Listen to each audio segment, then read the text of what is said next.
tudo veio do céu. Todas as coisas foram criadas do céu. O céu é a fábrica da existência. Mas o pecado foi feito na terra ou no céu primeiro?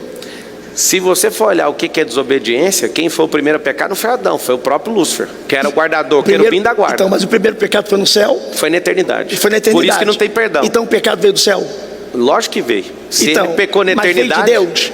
Porque nem tudo que vem do céu, você pode ver que no livro de Jó, você vai ver que quando Jó perdeu os gados, um fogo estranho desceu do céu e matou. Então nem tudo que cai do céu vem de Deus. Não, até a Bíblia fala sobre o diabo veio da onde então? Então responde essa. O diabo veio da onde?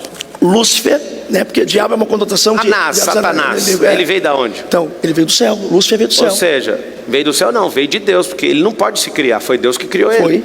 Então, se é bom ou se é mal, assim como está Isaías... faz parte do propósito. Por que Deus não destrói o diabo? Calma aí, vamos lá. Você pegou a linha de raciocínio que me deixou intrigado. O diabo veio de Deus.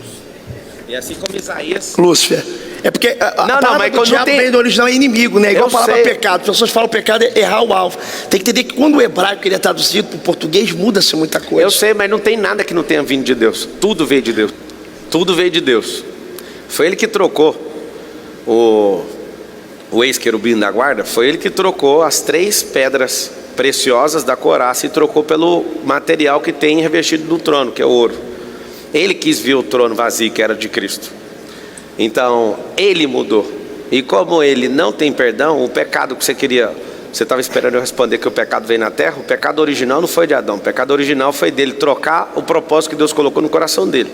Ele tirou 3 pedras preciosas da coraça, colocou matéria chamada ouro, está lá em Ezequiel, e ele queria o quê? Desejar a glória de Deus, que o ouro na palavra aponta para a glória de Deus. Então sim, o pecado veio na eternidade. Ele pecou e não tem perdão. Por que Deus fechou? Você estava conversando sobre o propósito. Então, isso casa do propósito. Ótimo, só que aí que está o detalhe. Quando você abre Gênesis 11:6, está escrito assim, a própria fala do Deus vivo. Desçamos ali para ver o que o homem está fazendo. O homem tem unidade, linguagem, nada que eles intentarem no seu coração. Aqui eu vou te mostrar que a gente carrega tudo que a gente quiser. Torre de Babel. Deus foi lá e confundiu a linguagem, porque o homem tinha unidade e linguagem, e o próprio Deus, abre aí para mim Gênesis 11:6, e depois volta para o versículo dele, já deixa engatilhado.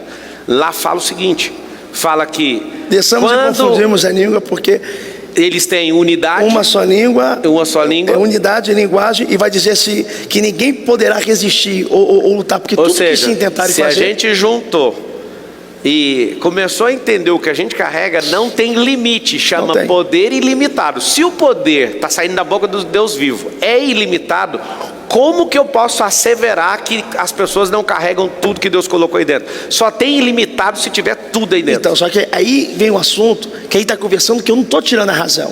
Só que eu estou falando de tudo, só que existe a parte da vocação, da eleição, da graça. Então, lembra que você começou assim, sobre os dons espirituais. Você falou, todos os dons estão dentro da pessoa. Todos os dons estão dentro da pessoa. E aí eu falo que, por exemplo, vou falar do ministério. É vocação, é eleição. Se você for ler Romanos, a Bíblia vai dizer que antes dos gêmeos nascer, Esaú e Jacó, está escrito em Romanos assim, Deus amou Jacó, rejeitou Esaú quando ainda estavam no ventre e nenhum mal fizeram. E aí? Por que Esaú não podia... E já está no Novo Testamento falando do ocorrido do Antigo Testamento para validação.